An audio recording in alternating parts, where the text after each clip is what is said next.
Hello दोस्तों, डीएलवी news पर आपका स्वागत है। आज हम बात करेंगे देश दुनिया की 25 बड़ी खबरों के बारे में। उससे पहले आपसे अनुरोध है, अगर आपने हमारे चैनल को अभी तक सब्सक्राइब नहीं किया तो प्लीज़ चैनल को सब्सक्राइब ज़रूर करें और हाँ, वीडियो को अंत तक ज़रूर देखें और कमेंट में ये भी बताएं ये वीडियो आप किस शहर राज्य से देख रहे हैं। तो चलिए नज़र डालते हैं आज की तमाम बड़ी खबरों पर।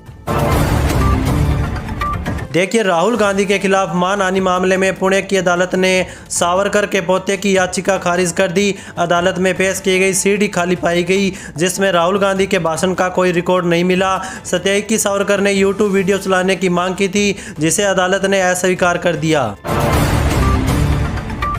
वहीं देखिए दोस्तों, अगली बड़ी खबर। प्रधानमंत्री नरेंद्र मोदी ने अपने मासिक रेडियो कार्यक्रम मन की बात में देश को संबोधित किया। रेडियो कार्यक्रम मन की बात के 128वें एपिसोड में पीएम मोदी ने राम मंदिर ध्वजारोहण का जिक्र किया। पीएम मोदी ने कहा कि टीम भावना से हर काम सफल हो सकता है। वहीं दोस्तों देखिए, कर्नाटक में मुख्यमंत्री पद को लेकर सत्ता संघर्ष का लंबा इतिहास रहा। हाल ही में सिद्धारमैया और डीके शिव कुमार की मुलाकात ने 2004 और 2008 के दौरे की याद दिला दी, जब कांग्रेस जेडीएस गठबंधन बना था। बाद में जेडीएस ने बीजेपी से हाथ मिलाया और 2020 महीने के लिए सीएम पद साझा करने का समझौता किया। हालांकि जेडीएस ने अपना वादा नहीं निभाया, जिससे सरकार गिर गई। वहीं दोस्तों, देश में चल रहे एसआईआर की समय सीमा बढ़ा दी गई है। पश्चिम बंगाल में गणना फार्म जमा करने की अंतिम तिथि 11 दिसंबर तक बढ़ा दी गई है और मतदाता सूची 16 दिसंबर को जारी होगी। केरल में भी यही समय सीमा लागू की गई है, जिससे नागरिकों को अधिक समय मिल सकेगा। इसी तरह केरल में गणना फॉर्म अब 11 दिसंबर तक जमा किए जा सकते हैं और ड्राफ्ट मतदाता सूची 16 दिसंबर को जारी की जाएगी। अंतिम मतदाता सूची 14 फरवरी 2026 को जारी की जाएगी। एसआईआर संशोधन 13 राज्यों और केंद्र शासित प्रदेशों में लागू है। चलिए दोस्तों, अगली खबर देखिए। उत्तर प्रदेश सरकार सोमवार से बिजली बिल राहत योजना शुरू कर दी। इस योजना का लक्ष्य घरेलू और छोटे व्यावसायिक उपभोक्ताओं को बिजली बिलों में छूट देकर आर्थिक सहायता प्रदान करना है। सरकार ने योजना के सफल कार्यान्वयन के लिए आवश्यक कदम उठाया ताकि सही लाभार्थियों तक लाभ पहुंच सके। चलिए आगे बढ़ते हैं अपन खबरों में। देखिए, नेशनल हेराल्ड केस में कांग्रेस नेता सोनिया गांधी और राहुल गांधी की मुश्किलें कम होने का नाम नहीं ले रही है। इस मामले में ईडी की शिकायत पर एक और एफआईआर दर्ज की गई।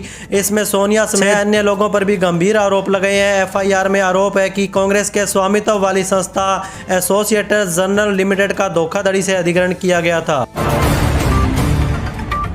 चलिए इसी के साथ अगली खबर देखिए। राजस्थान की राजनीति आज एक बार फिर से गर्मा उठी है। मदन राठौड़ की नई टीम के ऐलान के बाद अब प्रदेश में सारी नजरें मंत्रिमंडल विस्तार और फेरबदल पर टिकी हुई है। माना जा रहा है कि भजनलाल सरकार अपनी दूसरी वर्षगांठ से पहले ही कैबिनेट में बड़ा बदलाव कर सकती है। इसी बीच मुख्यमंत्री भजनलाल शर्मा के दिल्ली दौरे ने अटकलों को और तेज कर दिया है। वहीं दोस्तों देखिए, अगली बड़ी खबर। तूफान दितवा बंगाल की खाड़ी के दक्षिण पश्चिम में 7 किमी प्रति घंटे की गति से उत्तर की ओर बढ़ रहा है। आईएमडी ने चेतावनी जारी की है कि चक्रवाती तूफान तमिलनाडु पुडुचेरी की तटरेखा के 60 किमी और 50 किमी और 25 किमी के दायरे में आएगा। चक्रवात के कारण हुई मौसमी घटनाओं के कारण तमिलनाडु में 3 लोगों की मौत होने की खबर है।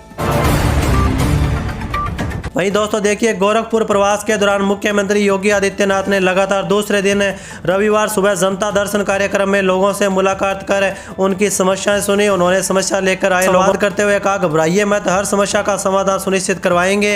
हर पीड़ित की शिकायत का प्रभावी निस्तारण कराया जाएगा। जनता दर्शन में मुख्यमंत्री ने पास में मौजूद अधिकारियों को निर्देशित किया कि हर पीड़ित व्यक्ति की समस्या पर संवेदनशीलता से ध्यान दिया जाए और उसका समयबद्ध, गुणवत्तापूर्ण व पारदर्शी निस्तारण करवाएं। इससे पहले शनिवार को भी सीएम ने जनता दर्शन में लोगों की समस्याएं सुनी थी।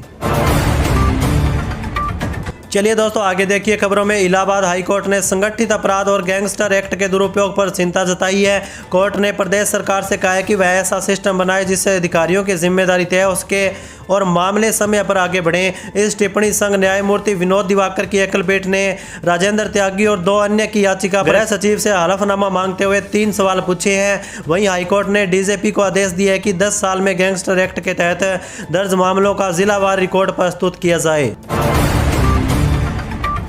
वहीं दोस्तों अगली बड़ी खबर देखिए, ऊर्जा मंत्री ने कहा कि घरेलू उपभोक्ता और दुकानदार उपभोक्ता को आसान किस्तों में भुगतान औसत खपत के आधार पर बढ़े हुए बिलों में स्वतः कमी तथा बिजली चोरी से जुड़े पुराने मामलों में भी राहत प्रदान की जाएगी। ऊर्जा मंत्री ने सभी डिस्कॉम, पावर कॉरपोरेशन और ट्रांसमिशन निगम के अधिकारियों को निर्देश दिया है कि योजना के दौरान डे टू डे रिपोर्टिंग सुनिश्चित की जाए और क्षेत्रीय अभियंता प्रतिदिन फील्ड में निरीक्षण करें ताकि किसी भी उपभोक्ता का आवेदन, पंजीकरण या बिल संशोधन में कोई कठिनाई का सामना न करना पड़े।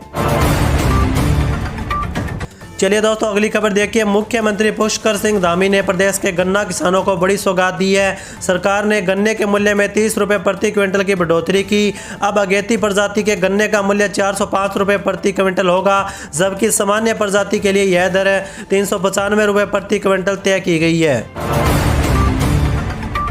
वहीं दोस्तों देखिए, रूसी राष्ट्रपति व्लादिमीर पुतिन दिसंबर 2025 में भारत रूस शिखर सम्मेलन के लिए दिल्ली आएंगे।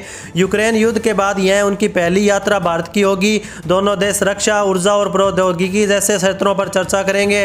भारत रूस से S-500 वायु रक्षा प्रणाली खरीदने पर विचार कर सकता है। रक्षा निर्भरता कम होने के बावजूद भारत ने रूस से तेल आयात बढ़ाया। इस यात्रा से पता चलेगा कि दोनों देश अपनी पुरानी साझेदारी को कैसे आगे बढ़ाते हैं। वहीं दोस्तों देखिए, कर्नाटक कांग्रेस में लंबे समय से खींचतान के कयासों के बीच उप मुख्यमंत्री DK शिव कुमार के बयान ने सभी अटकलों पर विराम लगा दिया है। डिप्टी CM का कहना है कि उनके और मुख्यमंत्री सिद्धारमैया के बीच कोई मतभेद नहीं है और पार्टी में भी सब कुछ ठीक चल रहा है। मीडिया से बातचीत के दौरान DK शिव कुमार ने कहा, कर्नाटक कांग्रेस के अध्यक्ष के रूप में मुझे मेरी सीमाएं अच्छी तरीके से पता है। अब पार्टी का पूरा ध्यान 2028 के कर्नाटक विधानसभा चुनाव पर रहेगा। DK शिव कुमार के अनुसार मुख्यमंत्री और मेरे बीच कोई मनमुटाव नहीं है। पार्टी अध्यक्ष होने के नाते मुझे मेरी सीमाएं पता है। मैंने कभी मुख्यमंत्री के साथ मतभेद पर प्रतिक्रिया नहीं दी है। कर्नाटक के लोगों के मन में काफी आकांक्षाएं थी, हम उस पर काम करने के लिए प्रतिबद्ध हैं। चलिए अब आगे बढ़ते हैं अपन खबरों में। देखिए, श्रीलंका में तूफान दितवा ने भयंकर तबाही मचाई है। तूफान ने करीब 25,000 से अधिक घरों को नष्ट कर दिया। वहीं भारी बारिश और बाढ़ से मरने वालों की संख्या लगभग 193 हो गई है, जबकि 176 लोग लापता बताए जा रहे हैं। खराब हालात को देखते हुए श्रीलंका के राष्ट्रपति ने इमरजेंसी की घोषणा कर दी है। वहीं दोस्तों देखिए, भारत में बिना सिम कार्ड के व्हाट्सएप इस्तेमाल करना मुश्किल होगा। सरकार नए सुरक्षा नियमों को मजबूत कर रही है, जिसके तहत व्हाट्सएप समेत कई मैसेजिंग ऐप को टेलीकम्युनिकेट कर साइबर सिक्योरिटी अमेंडमेंट के रूल्स 2025 का पालन करना होगा। हर व्हाट्सएप अकाउंट में एक्टिव सिम कार्ड जरूरी होगा। व्हाट्सएप वेब भी हर 6 घंटे में ऑटो लॉग आउट हो जाएगा। सरकार ने व्हाट्सएप के टेलीकम्युनिकेशन आइडेंटिफायर यूजर आइडेंटिटी के रूप में वर्गीकृत किया है। चलिए अगली खबर देखिए, बिहार सरकार ने अक्टूबर की बारिश और मोंथा तूफान से प्रभावित किसानों के लिए कृषि इनपुट अनुदान 2025 के तहत मदद का आवेदन शुरू कर दिया है। जिन किसानों की फसल 33% से अधिक खराब हुई, वे ऑनलाइन आवेदन कर आर्थिक सहायता ले सकते हैं। इस तूफान की वजह से 12 जिलों के 39 प्रखंडों के 397 पंचायतों में फसलों को काफ़ी नुकसान हुआ है। जिन किसानों की फसल 33% से ज़्यादा खराब हुई, वे तुरंत ऑनलाइन आवेदन कर सकते हैं। वहीं दोस्तों देखिए, महाराष्ट्र के किसानों के सम्मान के लिए राज्य सरकार ने कई कल्याणकारी योजना शुरू की है। उनमें से एक है नमो शेतकरी महासम्मान निधि योजना।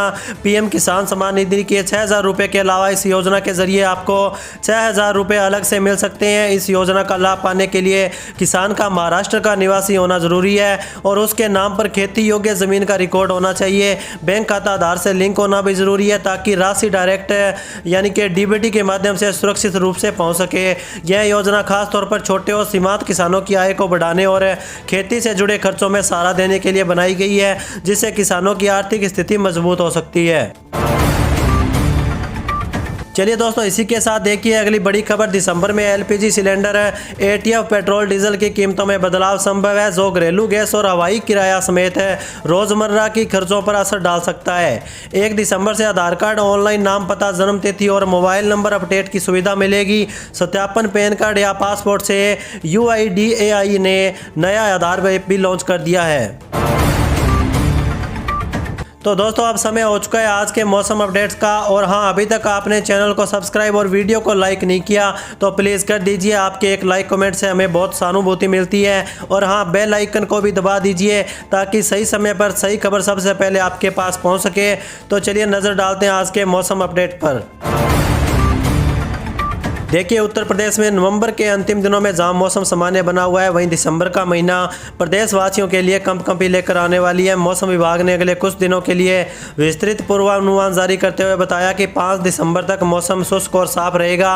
अधिकतर जिलों में दिन के समय धूप निकलने से हल्की राहत मिल सकती है, लेकिन सुबह के वक्त हल्के से मध्यम कोहरे का असर देखने को मिलेगा। वहीं प्रदेश में मौसम साफ रहेगा। इस दौरान प्रदेश के दोनों हिस्सों में सुबह के समय कहीं कहीं पर छिछला से मध्यम कोहरा छाने की संभावना जताई गई। लेकिन दिसंबर का पहला दिन प्रदेश में ठंड की दस्तक और तेज कर देगा। न्यूनतम तापमान 60 डिग्री सेल्सियस से नीचे जाने की संभावना है। वहीं उत्तराखंड में मौसम शुष्क रहने के कारण दिन के समय पर सामान्य से अधिक बना हुआ है, लेकिन रात के समय ठिठुरन बढ़ गई। फिलहाल मौसम के मिजाज में कोई परिवर्तन आने की संभावना नहीं है, लेकिन 2 दिन के बाद पारे में और गिरावट आ सकती है। मौसम विभाग केंद्र ने 5 दिसंबर को पर्वतीय क्षेत्रों में गर्जन के साथ हल्की बारिश और बर्फबारी होने का पूर्वानुमान भी जारी किया है, जबकि प्रदेश में अन्य जनपदों में मौसम शुष्क रहेगा।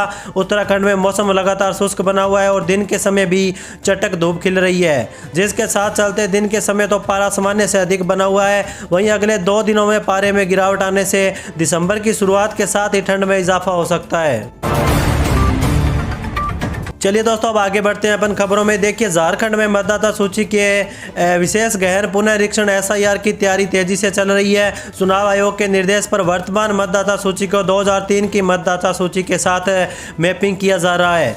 बूथ लेवल अधिकारी BLO मतदाताओं के फैमिली ट्री का निर्माण करते हुए ये मैपिंग कर रहे हैं। देश के अन्य राज्यों में SIR का दूसरा चरण फरवरी में समाप्त होगा।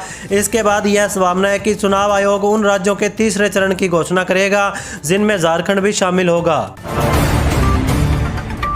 तो वहीं देखिए, चुनाव आयोग ने बूथ लेवल ऑफिसर की सैलरी 6,000 से बढ़ाकर 12,000 रुपये सालाना कर दी है। इसके अलावा वोटर रोल तैयार करने और उनमें बदलाव करने वाले BLO सुपरवाइजर की सैलरी भी 12,000 से बढ़ाकर 18,000 रुपये कर दी गई है।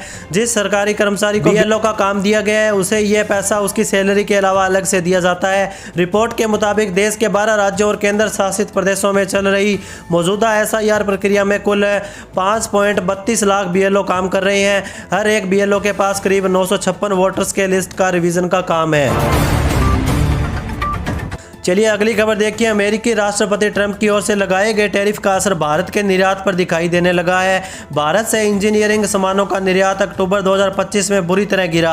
यह पिछले साल के मुकाबले 16.71% कम रहा और 9.37 अरब डॉलर पर आ गया। Engineer export promotion counselling of India ने बताया, इसकी मुख्य वजह अमेरिका को होने वाले निर्यात में भारी गिरावट और पिछले साल का उच्च आधार प्रभाव